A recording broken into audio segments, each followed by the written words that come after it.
My name is Kate Scott, and I am so honored and just incredibly pleased to be sitting where Mark's at for 27 years and looking forward to having a whole lot of fun with this guy and hopefully all of you for a very long time. Hi there, and welcome to MLB Tonight, a conversation presented by Cone Resnick. I'm your host, Lauren Shahadi. Slam for Stanton.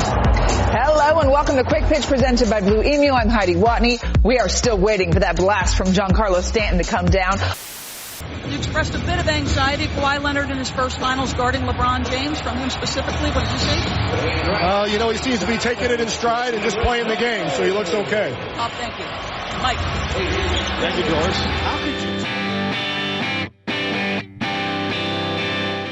you... Those four women are some of the most recognizable voices in sports broadcasting today. Are they recognizable because of their talent, or is it because there are so few women in sports broadcasting? According to Zippia.com, in 2021, 17% of sports broadcasters were women, compared to the men who made up 77%. Has it always been like this? Why is it like this? And what could the future of this industry look like? These are the questions my partner Henry Deslensky and myself, Chris O'Donnell, will attempt to find the answers to in a booth of their own on Rowan Radio 89.7 WGLS-FM. Here's what people on the street had to say when asked the question, why do you think there's such an underrepresentation of women in sports broadcasting?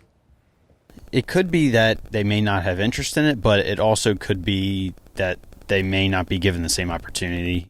I feel like it's because it's just like historically a role that males play. I think it's just typical male stereotypes that women just don't know a lot about sports that kind of drive that, while when they're in reality, like there is a lot of women that know about it. And I just think it's people just haven't really opened their minds to it yet.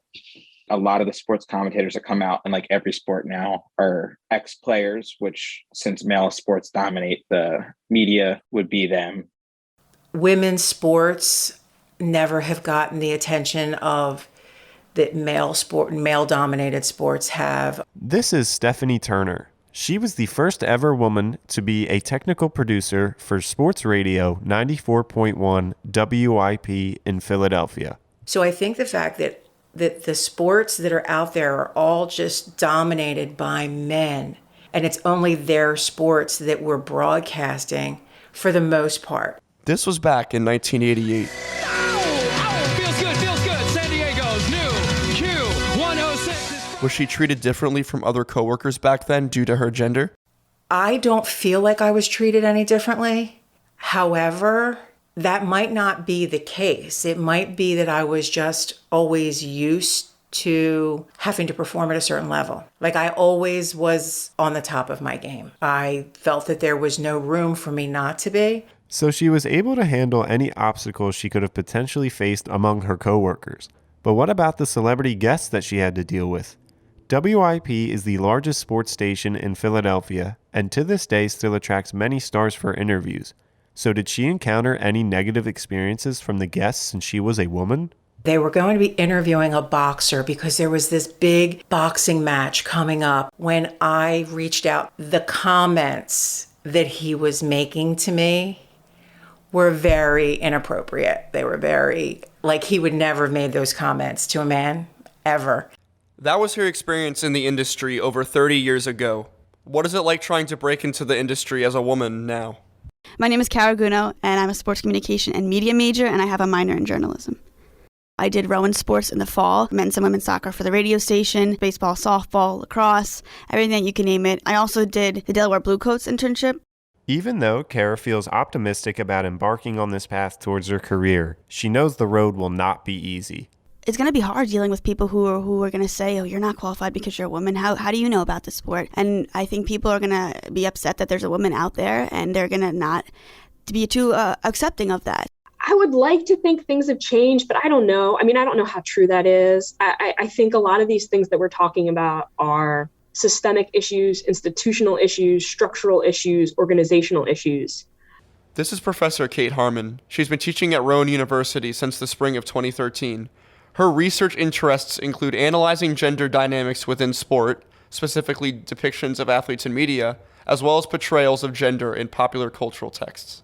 And until we see systemic change, I don't necessarily know if we're going to see substantial differences or, a big cultural shift. We know there's a lack of women. So for the most part, sports media as an institution is predominantly white, it's predominantly male, and it's predominantly straight. Here's what people on the street had to say when asked the question, how often do you hear a woman broadcaster? Probably 60%, and that's because Kate Scott with the Sixers and we don't have cable, so we're always listening to the NBC broadcast. 2 times that really come to mind is either if I'm watching the Sixers with their new female announcer, and on ESPN, Doris Burke, I believe she does the NBA games. Those are the 2 main times I hear it. Yeah. Honestly, not a lot. When I think about it, I think the only person that I know that's a woman that's a broadcaster is the Sixers broadcaster. In my experience, not too often. Mostly I hear NBA broadcasters that are women a couple times, and then the other sports, not as much. So it's mostly just the NBA.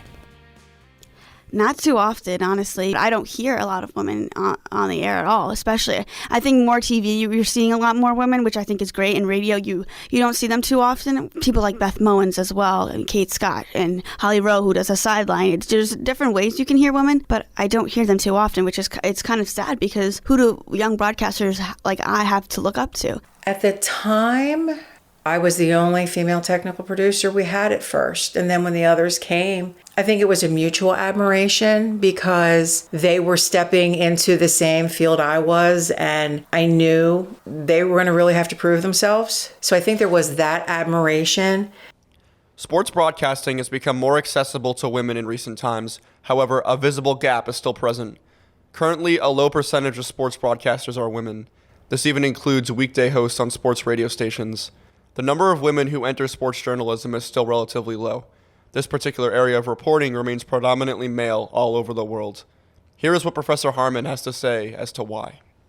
I think the issue stems back to what we think about when we think about sports. As a society, we've always associated sports with maleness and manhood and masculinity. And so sports have always been considered an inherently male space. Girls are not expected to like sports. They're not expected to be good at sports. They're not expected to like sports. In the history that we've always seen men, and that's what we're used to seeing, and that's what people don't like to see new people break through. People don't like to see that anything that's not the norm. Society, societal narratives, hegemonic norms, what we think of, none of that goes away as you get older. It just perpetuates itself. So it starts off when you're young, it continues into your teen years, and then it just kind of goes on throughout your life. If you're knowledgeable about broadcasting and you know how to call a game and you know you have a passion about the sport, it doesn't matter what you sound like. It doesn't matter who you are or who you represent or what your representation is. As long as you're knowledgeable about the sport, you should be able to broadcast it. As an up-and-coming broadcaster, is there anyone in the industry that Kara looks up to? Yeah, definitely Kate Scott. Like I said, I really didn't know who she was before coming to Rowan because my area. So to hear somebody do play-by-play for me was just inspiring, and I actually got to talk to her when she came to Rowan. And Beth Mowins, those are my big two for me because I'm a huge college softball fan and I love the sport, and listening to Beth Mowins and Michelle Smith call the game, they bring so much energy. And Beth Mowins doing NBA stuff. There's just so many opportunities for her, and she's just paved the way, I think, especially 2 different age groups, but also you can see how much of a category they have. Beth Mowins does the NBA stuff and Kate Scott with the Sixers. I mean, they both have a huge platform. One of the challenges that Stephanie did not have to face during her time at WIP was the trials and tribulations of social media comments today. Back then, we had no internet. Even if you just look at, all people in media face some type of abuse, verbal abuse, attacks online, trolling, doxing. But I think the type changes. Men absolutely get harassed online. It's a different type of abuse than the type that women get. Men, they're more likely to be attacked for their intellect, but for women, threats are usually more violent, more of a like rape threats or physical assault threats. So both men and women absolutely get discriminated against, but the difference is the type. It's always the people online who have that power over you, especially social media, can just easily leave you a comment on your Twitter or DM you and say you're not good or all these things like that. Or even if they tune in and they listen and they reach out to somebody and say, why is she there? That's my biggest fear. Does a woman broadcaster affect whether or not the people on the street listen to that broadcast? I would say no. No, I don't really care. No, not at all. Maybe it would, if there were more, I would watch sports more often. So yeah, I would say.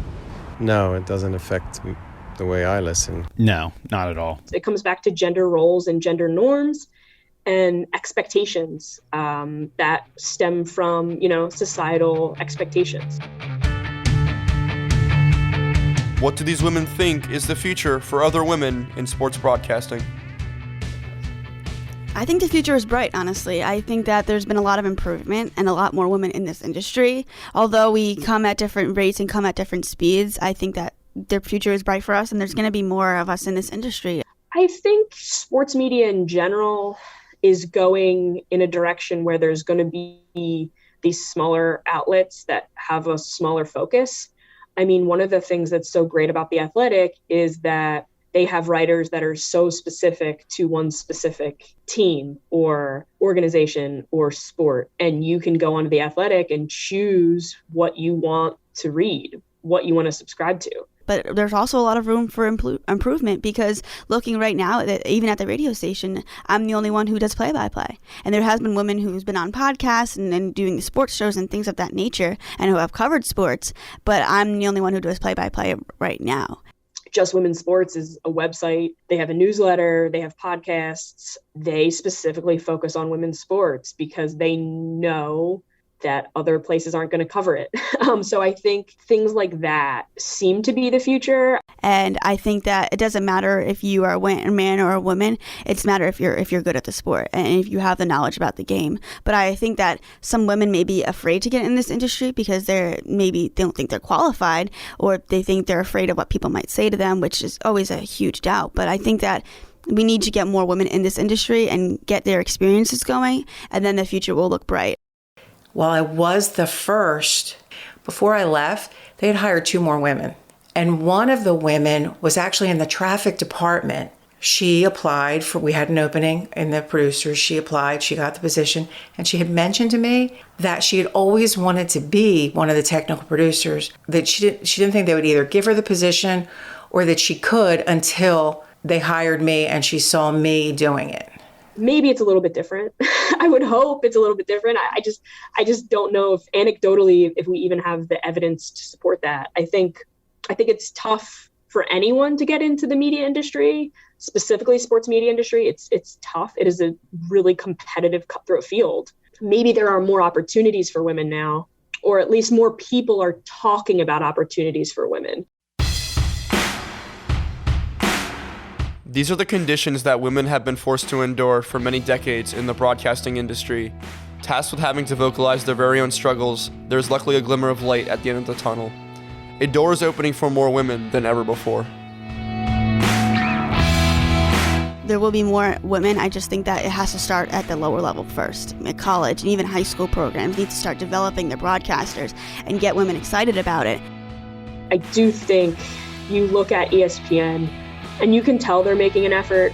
I mean, again, I don't know how much the needle has moved statistically, but you look at somebody like Katie Barnes, who's a person of color, who identifies as non-binary and trans, they write cover stories for ESPN. Stephanie has had a lot of experience in this industry, but this is what she said was the most rewarding. One was the fact that I was able to do it, and I was able to do it really well. Getting comfortable with the no do-overs, but being relied on and counted on, and having talent who maybe at first was hesitant to have me produce their show, then when I was leaving in a tizzy because they didn't want anyone else producing the show. Like that was really rewarding. This has been A Booth of Their Own. I'm Henry Deslenski. And I'm Chris O'Donnell. And you've been listening to Rowan Radio 89.7 WGLS-FM.